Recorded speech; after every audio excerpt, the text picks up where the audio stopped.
नमस्कार। मैं हूं विनोद महला। आप देख रहे हैं दा मुद्दा। थानेसर नगर परिषद की बैठक कार्यकारी अधिकारी ने 28 मई को बुलाई है। इससे पहले यह बैठक 23 मई को होनी थी, लेकिन ये बैठक कांग्रेस विधायक अशोक अरोड़ा और भारतीय जनता पार्टी की पार्षद के पति नरेंद्र शर्मा निंदी के बीच में जो बहस हुई थी, और यह बहस इतनी बढ़ गई थी, दोनों के बीच में हाथापाई तक की नौबत आ गई थी।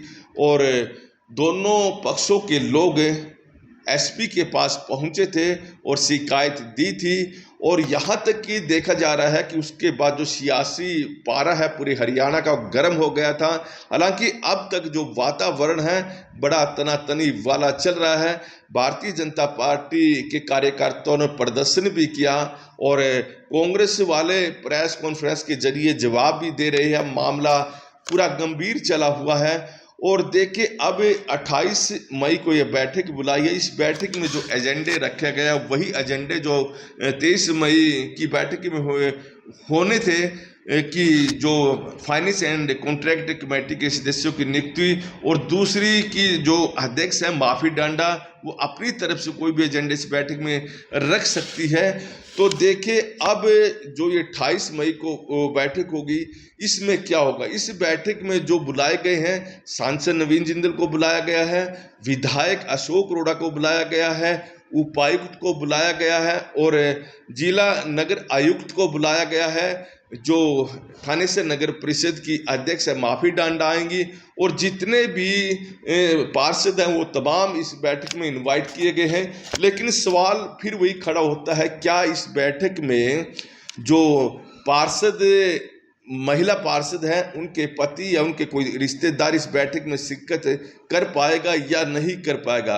दरअसल जो 23 मई को बैठक हुई थी, उस बैठक में जो विवाद बढ़ा था, इसी कारण से विवाद बढ़ा था कि पहले एक दिन पहले फरमान जारी किया गया था कि किसी महिला पार्षद का पति या कोई दूसरा रिश्तेदार बैठक में शिरकत नहीं कर पाएगा।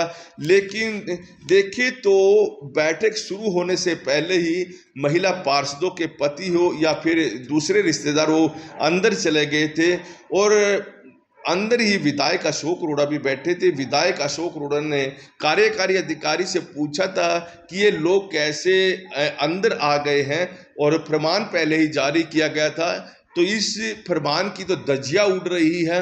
और इसी बीच में जो एक महिला पार्षद है, उनके पति नरेंद्र शर्मा निंदी और अशोक अरोड़ा के बीच में बहस हुई थी, और बहस बड़ी तल्ख हो गई थी और मामला बहुत गंभीर हो गया था, और ये मामला अभी तक गंभीर चला हुआ है। अब सवाल खड़ा हो रहा है, क्या ये जो महिला पार्षद के पति हैं और जिन्हें प्रतिनिधि बोला जाता है, क्या वो बैठक में शिरकत करेंगे या फिर नहीं करेंगे।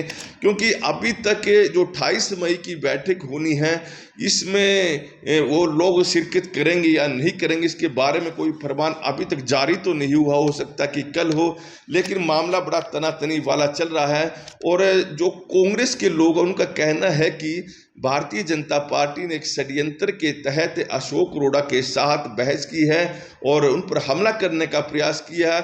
और जो कांग्रेस के लोग हैं, उनका कहना है कि यह इसलिए किया गया है कि अशोक अरोड़ा बैठक में ना जाए, उन पर दबाव बनाया जाए। और देखिए, तो थानेसर नगर परिषद में बहुत कुछ पहले भी अच्छा नहीं हुआ, इस तरह के आरोप कांग्रेसी लगा रहे हैं, और आगे भी अच्छा होने का उन्होंने शक है।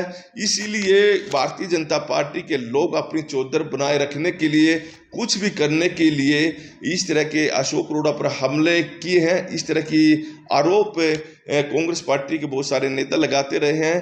तो अब देखने वाली बात रही, क्या अशोक अरोड़ा इस बैठक में जाएंगे, और क्या जो प्रशासन है, जो प्रतिनिधि है महिला पार्षदों के, उनको रोकेगा या फिर नहीं रोकेगा, या फिर भारतीय जनता पार्टी अपनी चौधर चलाएगी और वो प्रशासन पर दबाव डालकर या प्रयास करेगी कि जो महिला पार्षद है उनको कोई रिश्तेदार, उनका पति अंदर जा सके। हालांकि माहौल पूरा गर्म रहने वाला है, और हो सकता है कि कांग्रेस पार्टी भी इस दफ़ा थानेसर नगर परिषद में पूरी तैयारी के साथ पहुंचे।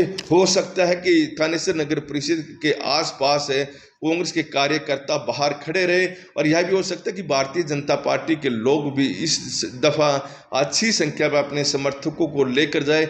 लेकिन पूरा मामला देखने योग्य रहेगा, हर किसी की निगाह रहेगी। हो सकता है कि प्रशासन इस दफा सख्त हो और किसी भी प्रतिनिधि को बाहर से अंदर ना जाने दे। मतलब जो इस दफा एक नया नाम कांग्रेस पार्टी ने दिया है कि घुसपैठिया बोला है, मतलब किसी भी पार्षद के पति को अंदर नहीं जाने दे। और पुलिस की जो बल है, संख्या बल है, वो भी आसपास बढ़ाई जा सकती है सुरक्षा व्यवस्था की दृष्टि को देखते हुए। हालांकि आने वाले दिनों में जो थानेसर की राजनीति है वो एक वर्षों की राजनीति होती जा रही है, और जिला कष्ट निवारण समिति की बैठक से यह विवाद शुरू हुआ था। वहाँ उस बैठक में भी जो चेयरमैन हैं राजेश नागर, उनके बगल में पूर्व विधायक सुभाष सुधा बैठ गए थे, और कांग्रेस के जो विधायक उस बैठक में 3 थे, उन्होंने कहा था कि यह गलत हो रहा है और हारे हुए विधायक को ज़्यादा तरजीह मिलती है, और जो चुनाव जीत कर आए हैं विधायक उनकी कोई पूछ नहीं हो रही है। इस तरह की बात भी सामने आई थी। खैर, अब 28 मई को देखने वाली बात रहेगी, और 28 मई को जब तक यह बैठक शुरू नहीं होती, इस पर निश्चित तौर पर चर्चाएं जोरों पर होंगी।